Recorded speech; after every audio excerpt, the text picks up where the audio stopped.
हरे कृष्ण, राधे राधे। श्राद्ध न करने से हानि। अपने शास्त्र ने श्राद्ध न करने से होने वाली जो हानि बताई है उसे जानकर रोंगटे खड़े हो जाते हैं। अतः श्राद्ध तत्व से परिचित होना तथा उसके अनुष्ठान के लिए तत्पर रहना अत्यंत आवश्यक है। यह सर्वविदित है कि मृत व्यक्ति इस महायात्रा में अपना स्थूल शरीर भी नहीं ले जा सकता है, तब अन्न जल कैसे ले जा सकता है। उस समय उसके सगे संबंधी श्राद्ध विधि से उसे जो कुछ देते हैं वही उसे मिलता है। शास्त्र ने मरणोपरांत पिंडदान की व्यवस्था की है।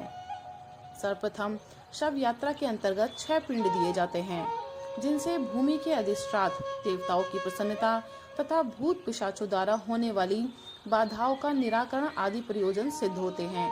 इसके साथ ही 10 गात्र में दिए जाने वाले 10 पिंडों के द्वारा जीव को अतिवाहिक सूक्ष्म शरीर की प्राप्ति होती है। यह मृत व्यक्ति की महायात्रा के प्रारंभ की बात हुई। अब आगे उसे रास्ते के लिए भोजन, अन्न जल आदि की आवश्यकता पड़ती है, जो उत्तम षोडशी में दिए जाने वाले पिंडदान से उसे प्राप्त होता है। यदि सगे संबंधी पुत्र पौत्र आदि ना दे तो भूख प्यास से उसे वहाँ बहुत दारुण दुख होता है। श्राद्ध न करने वाले को कष्ट। यह तो हुई श्राद्ध न करने से मृत प्राणी के कष्टों की कथा। श्राद्ध न करने वालों को भी पग पग पर कष्ट का सामना करना पड़ता है। मृत प्राणी बाध्य होकर श्राद्ध न करने वाले अपने सगे संबंधियों का रस चूसने लगता है, रक्त चूसने लगता है। साथ ही साथ वे श्राप भी देते हैं। फिर इस अभिशप्त परिवार को जीवन भर कष्ट ही कष्ट झेलना पड़ता है।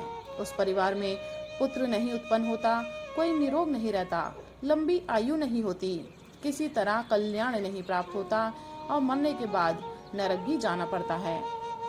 उपनिषद में भी कहा गया है कि देव पितृ कार्याभ्याम न प्रमदित्यव्यम, अर्थात देवता तथा पितरों के कार्यों में मनुष्य को कदापि प्रमाद नहीं करना चाहिए। प्रमाद से प्रत्यवाय होता है। राधे राधे, हरे कृष्ण।